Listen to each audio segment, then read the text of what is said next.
இந்த மூர்த்தி இருக்கானே, இன்னைக்கு நேத்து விமர்சனம் பண்ணல. எனக்கு தெரிஞ்சு 20 வருஷமா வந்து டாக்டர் எழுச்சி தமிழன் தொல்காப்பியன் திருமாவளவன திட்டிக்கிட்டு தான் இருக்கிறான். அதே மாரி வந்து ரொம்ப மோசமா ஒருமையில அவன் பேசிட்டு தான் இருக்கிறான். 1000 நாய்கள் ஆதவனை பார்த்து குரைக்கலாம். ஆதவனுக்கு அதெல்லாம் தெரியாது. இந்த சனாதன கும்பலிடமிருந்து இந்த நாட்டில் ஜனநாயகத்தை நாம் காப்பாற்ற வேண்டும், ஜனநாயகத்தை தலைக்கு செய்ய வேண்டும், அம்பேத்கரியத்தை இங்கே வந்து நடைமுறைக்கு கொண்டு வர வேண்டும், சமத்துவத்தையும் சமூக நீதியும் காப்பாற்ற வேண்டும் வேண்டும் என்பதும் தான் எங்களுடைய நோக்கமே தவிர, அவங்களுக்கு கைக்கூலிகளை எல்லாம் கண்டுக்கிறதுக்கு எங்களுக்கு நேரம் கிடையாது. அவங்களுக்கு பெரிய கைக்கூலி தமிழ்நாட்டில் நாம் தமிழர். அவனுக்கு எடுப்பு இவன், இவனுக்கு எடுப்பு இந்த ஏகலைவன்.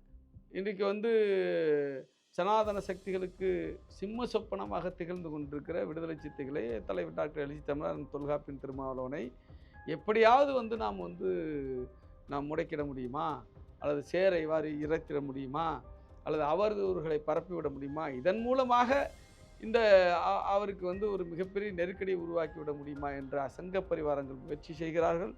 அந்த முயற்சிக்கான கைக்கூலிகள் தான் இந்த மூர்த்தி ஏகலைவன் போன்ற நபர்கள். அது ஒன்றும் எங்களை செய்து விடாது. நாங்கள் எங்கள் இலக்கை நோக்கி பயணித்து கொண்டிருக்கிறோம். எங்கள் இலக்கை அடைவோம். அம்பேத்கரை வெற்றி பெற செய்வோம்.